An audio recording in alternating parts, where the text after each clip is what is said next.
Hey, fellas! Welcome to Southwest Titans Fantasy Football League Week 3 recap, Week 4 preview. Already in this young season, we have a repeat start of the week. Ozark Mountain Daredevils tearing it up on a roll. He was taking on Paducah Fins in Week 3, knocked him off 150 to 83, which was also the largest margin of victory. I mean, Ozark had 7 players in double figures, 3 of them with 20 plus points each. Paducah Fins he had a down week, just had a bad week, his worst week of the season. But Ozark tearing it up so far in this young season. He improves to 3-0 and takes over number 1. And Paducah Fins drops to 2-1, but he's still in the hunt in 6th place. And the second highest scoring team was our commish, the Cowpokes, defeats FAFO 140 to 130. And this one was interesting. Cowpokes only had 4 players in double figures, but he had the pickup of the week, Jawan Jennings, with 36.5 fantasy points off the waiver wire. Dak Prescott with 34, Derrick Henry with 26.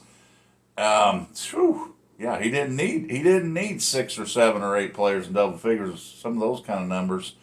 FAFO had 8 players in double figures. He had 55 points from his team defense and his 3 individual defensive players combined, but comes up short with the big numbers from 3 of Cowpokes players. Cowpokes improves to 3-0 and moves into 2nd place. FAFO gets his first loss of the season, drops to 2-1, and slips down to 3rd place. Marinos Mafia downs Hey Fellas 135 to 109. Just like Cowpokes, Mafia also only had 4 players in double figures, but he has stud Josh Allen, who had 38 points. Hey Fellas just had too many players that just didn't show up. He had just too many players. I think he had 4 or 5 players with 5 points or less. And he had his lowest scoring game of the season so far. So Mafia improves to 2-1 into 5th place. And Hey Fellas drops to 0-3 and falls to 10th place. Tebow United boxes these nuts for a 133-123 victory. Ryan, I saw your text. I almost texted you because when I was looking at my lineup, I can't remember if it was on Sunday or Saturday, but I always check out everyone's lineups, and I noticed you had Caleb Williams starting still. I was like, man, he has sucked the first 2 weeks. You got Derek Carr on your bench. You need to swap that out. I almost texted you, just like, what are you doing, man? I was like, nah. As soon as I say that, Caleb Williams will have a big game, and Derek Carr will suck, and that's exactly what happened. He swapped him out. Derek Carr had his worst game of the season. Caleb Williams had his best, and poor D's Nuts got screwed by a bear. Don't feel bad, Ryan. You weren't the only one screwed by a bear this week.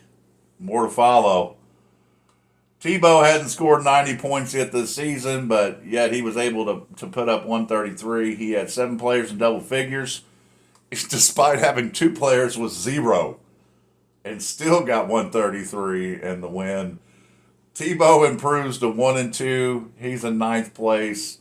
D's Nuts drops to 0-3 and is in last place. IH Braves knocks off yours truly. Rides Rabbits 127 to 115. And yes, I was the other team owner that got screwed by a bear. I've got claw marks on both of my outer thighs. It just wasn't fun.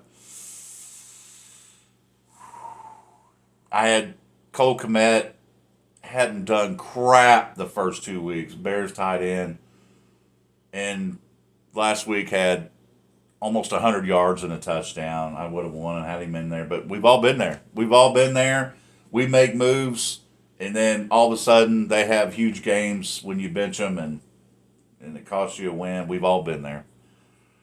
Anyway, IH Braves was led by Sam Darnold with 31 and Amari Cooper with 21. IH Braves improves to 2-1 and is in 7th place. And I dropped to 1-2 into 8th place. I don't like where the season's heading so far. Finally, it was Shake It Golf with a thin win over Mighty Coon Dogs. 124 to 121. Shake It Golf had a balanced attack. He had 4 players in double figures, but he had another 4 players with 9+. Barkley was his leader, I think, for the second time this season. 29 points. Again, he is doing so much better now with the Eagles than he did when I had him last year with the Giants. Mighty Coon Dogs got 34 from Joe Burrow, 27 from his Jets defense. But he also had 2 players with 0.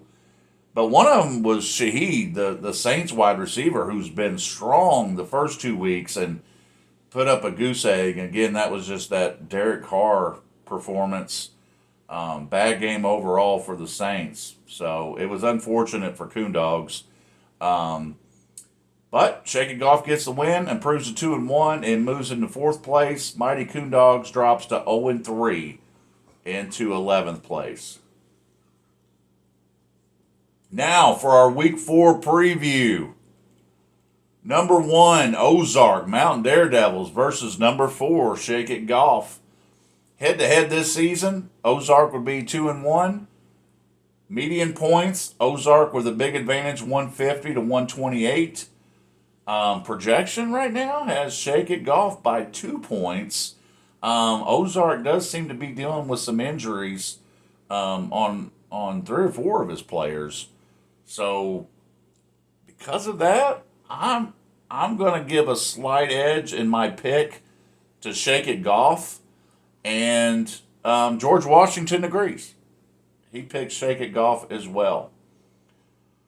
Number 2, the Commish Cowpokes versus number 9, Tebow United.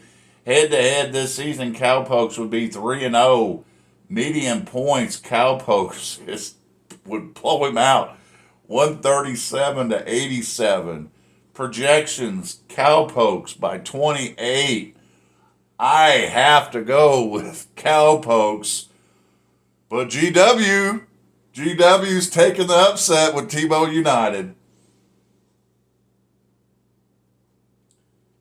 Number 3, FAFO versus number 8, Rides Rabbits. Head-to-head, FAFO would be 2-1. Median points, FAFO with the advantage, 130 to 115. Projection, FAFO by 4. FAFO. Ride picks, FAFO. I pick against myself. And George Washington agrees. He went with FAFO as well. Oh, number 5, Marinos Mafia versus number 7, IH Braves. This is kind of a tighter matchup. A head-to-head, Mafia would have the advantage 2-1. Median points, Marinos Mafia by 4, 131 to 127. Projection right now has Mafia by 8 or more. And I say that just because sometimes you have to tweak some lineups before kickoff on Sunday, but he's got the advantage no matter what. So I am going with Marinos Mafia, but GW picks IH Braves. So we got a little conflict there. But this one is a tight matchup. It is close. So number 6, Paducah Fins versus number 12, D's Nuts. Head-to-head this season, Paducah Fins would be 2-1.